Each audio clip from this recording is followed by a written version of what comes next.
Hello, we're going to try making this little announcement or statement about where we're at right now. He has cancer and we're entering a stage. We just had a consultation yesterday with Stanford University. From my perspective, I'll tell you my story and I'll let him know how he can interrupt anytime, but I'm going to let him talk after me. But I'm just going to say we met with the doctor at Stanford University.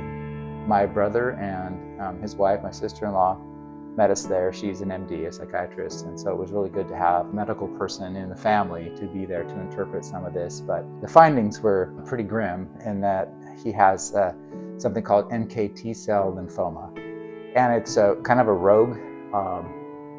It's like a rogue entity that lies dormant, and the treatments that we have tried so far for the past 2 years work, but it comes back between 6 months and a year later, which did happen. And it's a condition that manifests itself in the nasal and the throat area, and it could eventually lead to his lymph nodes and spread through his whole body if it's untreated. So the only option really we have at this point to get rid of it is bone marrow transplant. And if we don't, it's only a 5% survival rate, which is kind of grim. So that was kind of a tough pill to swallow.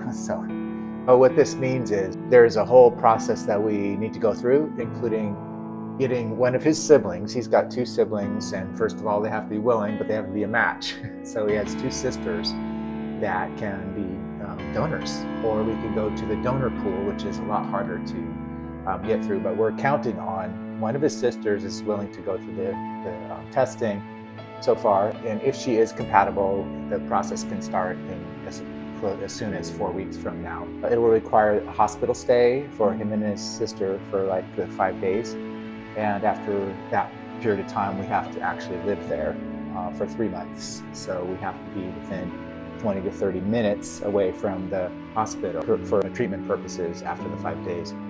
It's a really high likelihood that this would be successful as long as we do all of the right things, like keeping him confined and quarantined, and so it's just quite a bit of a life change. So we're looking at these things. We're in the beginning stages, but we're just letting you know it's very serious and it's something that we have to go through, and we will get through this. So I'll let you talk now.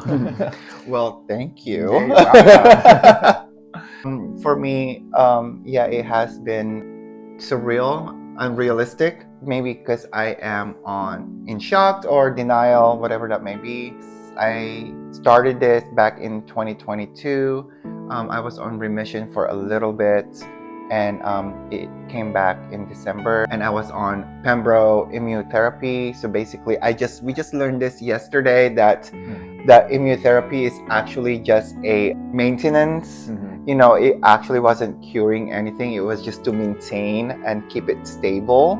It actually brought on a side effect. Yeah, it brought on so many side effects. It gave me Graves' disease, hyperthyroidism, to where I was so sensitive in heat. So they prescribed me medications which I didn't want to take. I didn't start taking. And then the pembro stopped more than almost 2 months ago. And my thyroid got to heal itself, and now I'm the opposite. Now I have hypo. Pembro causes my thyroid to produce too much hormones to where it's not producing enough. So they also prescribed me with that as well. That I took because I needed it. It was helping me with my energy, with my metabolism, with my with everything else. And so fast forward to bone marrow transplant consultation yesterday. I went at my appointment yesterday with a different hope, like we wouldn't have to do it. Correct. So I went in there with the hope of okay, we'll get you registered, we'll take your name down, and then we'll put you on the list. If comes back, then we will do the process or the procedure. But that's not what happened. It was the opposite, to where it must be done because it's the only way that will keep me alive. Yeah. It's true. I definitely asked the question. So what do we do if we correct? Don't do anything? It's 95% that even though they would give me treatment, 95% it would come back again, and then I would only have that 5% chance if I don't do the bone marrow transplant. My doctor said yesterday, we need to do this ASAP. Well, we found out how aggressive it actually We found out, yeah, my doctor actually took his time to explain it to all of us. He was so gracious. He acknowledged all of us. He explained from the beginning what my cancer is, what NKT cells is, where it came from, where it originated, what it does to you, what, so all those things was explained, and then explained to the treatment, and the treatment, what can that treatment do, and then to this, right? I was just staring at him yesterday. I could hear him say all those things, but I was picking and choosing of what I want in my head to take and to accept, because I wasn't fully ready to take all of that. That's why having the biggest support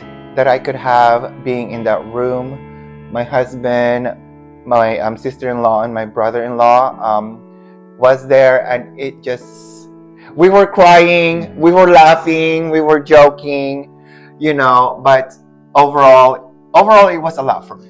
Just going to try to enjoy life as much as possible, and also just put it out there that we're looking for a place, and they don't cover the housing, so it's kind of expensive, but we're trying to find a place in the San Menlo Jose. Park. Menlo Park, It's a Stanford area that we can rent for like 3 months. It's going to be quite a thing, but we're going to get through this. So I am prepping my mind, my heart, my emotion, physically. I'm trying to do all the things that I can to be well prepared for this. It's a lot to take. I know it's only going to be 3 months to 100 days, but it's going to be a long 3 months to where I'm very limited to the outside world. He's going to be quarantined. You got to wear a and mask. Limited to physical activities, which is going to make me more depressed. And, what I worry about is losing, my body, my muscle, my hair. But they said that that 100 days is different for everybody. It's based on how healthy you are, how physically, your strength could make a lot of huge difference. Your spirit, your supporter, so those are huge factors into that 100 days. Most of it is just me being disconnected from everything that I love. So we're also gonna have to find a place that's got a gym. Yeah, so basically, because the transplant, what it is I will not have any red blood cells and white blood cells. Right? They will remove all of it, so they can make room for the bone marrow transplant. So the first 30 days is crucial, to where they monitor that to make sure that it's growing and it's multiplying in my body, that my body is accepting the transplant and there's no issues. They have to monitor me, 3 times a week. They have to check the blood and stuff like that. The second month, it goes down to 2 times a week checkups, right, to monitor those blood again. And then the third month would be once a week, and to hopefully to discharge. Throughout that time, my physical strength is very limited. There's a lot of rules and prevention. Yes, I did ask, can I go to the gym? Can I go to shopping? No. That's my job, and I gotta wear a mask and everything to make sure. So the first 30 days is no. Yes, even if you want to visit him, you got to mask up. Yes, and my mask has that little, on that's the side. For you, Yes.